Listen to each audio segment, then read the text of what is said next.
the New England Patriots are signing Stefon Diggs to a new deal. The deal is a 3-year, $69 million deal. Nice. Diggs came off a torn ACL in Week 8 last year with the Texans. He last season, before that point, he had 47 catches for 496 yards, which surprisingly was actually 7th best in the NFL and 3 TDs. I was kind of surprised about that. I think a lot of people forget how actual dominant Stefon Diggs was in the beginning before he got hurt. But 7th best in the league, still at his age, is still pretty damn good, I think. DC, what's your thoughts on the pick? I mean, I will say it's. Oh no, I was. He did something. He's just a New England, damn it. He is there. He is a New England Patriot. It's hard to guess this one because yes, he's one of the most talented receivers in the league, top 10 easy. Before the injury, top 5 for sure.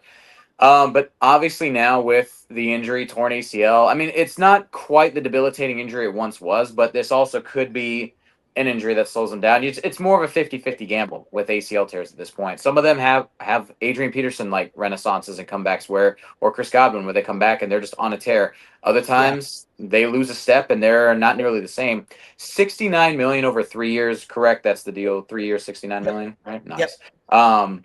But it is a lot of money to invest in a wide receiver that is coming off an injury like that. So I'm a little nervous or on the fence with that. Obviously, New England has cap space to spend like that. They're trying to rebuild that roster. They're trying to kind of build up a team. I just for that team, I don't know how smart of a move that was. Especially again, Diggs is he's a bit of an older wide receiver. I get it. They flamed out with Godwin. He came back to the Bucks for less money.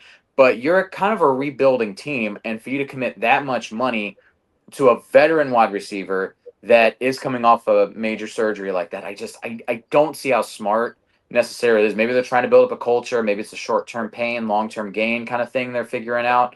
Maybe get in some more free agents there. But on top of that, if you're Diggs, for money-wise, oh, yeah, get your bread, get your bag. Coming off an injury, that's a smart move. But for career-wise, if you're talking about wanting to maybe match that level of production, because he's pretty much their biggest target out there now in New England. So you're going to be getting a lot of doubles this year. And on top of that, it's not going to be a competitive team. So if you wanted a ring, if you wanted any chance of finding glory in this league outside of the contract, you're kind of setting yourself back there for a little bit, I think. Yeah, I find it to be an interesting signing, to say the least. I think it's, again, kind of like the Russ situation. It's one of the better one of the better guys that's out there that was available. Diggs is definitely not going to be what he was, Minnesota, or even the Texans, But I do think that Diggs still has some juice left in the tank, if you will. And I think what the other thing is with this, at least he's a veteran and you have a young quarterback. Now, it could either go one or two ways. Obviously, we know how this goes. Either Diggs becomes a diva or he really does take him under his wing and kind of show him the ropes a little bit in Drake May. I do like Drake May a lot, and I think that the Patriots this offseason going into the draft should do the boring draft, especially going to that fact that this isn't a very wide receiver heavy draft, but get the O-line set up. Get that O-line set up, because I got to give my buddy Brian some credit. He was saying Drake May can't throw a pass if he's on his back. Yep. It don't matter who you have out there. You can have, Adrian or whoever, any name of wide receiver. If he can't get the ball to them, it's not going to work. So I think that the Patriots should just get a boring draft, get the big uglies, get the line set up. You're definitely not going to be winning a Super Bowl this year. We all know that. They know that. They're realistic about that. But Mike Vrabel seems like he's on the page. It could be coach speak, but Vrabel in an interview recently was like, I wanted Diggs because I like his attitude. I like his presence, and I've always been a fan of his game. So Vrabel, it might have been a Vrabel decision on that. I agree. They definitely wanted Chris Godwin. There was no lying about that. They made that very clear. They wanted Godwin. Godwin decided to go back to Tampa Bay. You have to figure something out. You can't go into the season with the wide receiver core they had. And Diggs is available. He's on track to come back week 1, so that's going to be a plus for New England. And then let's say he does come back and he is playing well. At least you do have a bona fide one, especially in your room. He's going to be take over as the one. And it's not a long-term deal. It's only 3 years.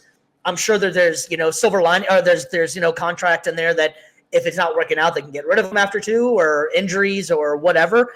But if he has a healthy season and comes back, Diggs can still give you at least 1,000-yard season, no problem. It just comes down to what Drake May can do, and you give Drake May a legit chance with a legit wide receiver that knows how to play. Yeah, well, and like you said as well, this draft is gonna be really important for them. And like you said, now that they've got wide receiver addressed, you really don't need to focus so much on that position. Like you were saying, hammer home offensive line. I can't stress that enough. The year the Bucks won the Super Bowl, they had they had difference makers at every single position on the offensive line. At tackle, Tristan Wirfs; at guard, Ali Marpet; and center, Ryan Jensen. Like those are such. The Eagles, same exact thing. Like when they've made it to Super Bowls, when they've won, they've had difference makers at least at every major position group. Not all five, but if you can have at least 2 or 3 Pro Bowl-esque type players on your roster on the offensive line, you're going to be stacked. That quarterback's going to have plenty of time, even if he's not the greatest. You give him time to throw, though. You set him up for success like that, your team's going to be great. And that's in addition to the run game. That's not just from a passing perspective, too. You can set your run game up for success. You really need to have that difference maker, though, up front. And this draft is pretty thick in offensive line. No pun intended there. It is pretty thick with a lot of premier offensive linemen. So I'm interested in seeing what New England does there for sure. Yeah, I mean, not making this a whole New England thing here, but we are talking about them here. But it is kind of work out, actually, I think, in their favor. They're in the 4th spot. Now they can either trade out, get some more picks for it, or they just go with the surefire. I think that Abdul Carter, I would take him. And what works out good for New England this draft is that there's a lot of good running backs, and they could use help at running back because they can need to probably be a run-first team. They have a lot of good offensive. They can get some alignment and possibly a later round running back. That'll help them out as well.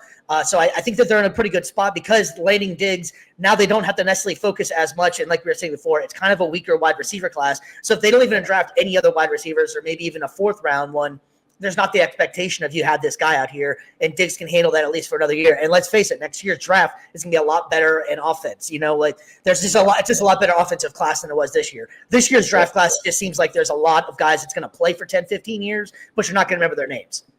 Yeah. And also too, as well, like we were talking about Abdul Carter, I think that as tempting as it is to want to bite on a premier pass rusher, like in the 1st round like that, I think, again, this is a really thick or really deep class in terms of edge rushers too. So you could honestly trade out of your spot, trade a few spots back, maybe where there's going to be one of those offensive linemen coming off the board. Yeah. Give yourself an extra 2nd or 3rd round pick with that. And I think that you can, I think honestly, you could grab an edge rusher there, sprinkled it in with another offensive lineman or two, and you're still going to find some difference makers there. So they're not beholden to just staying put. I think now that we talk about it, I think that's actually smart for New England to do. Just, again, whoever's on your draft board, whoever's there, again, we talked about it with New York, best player available for you guys, so.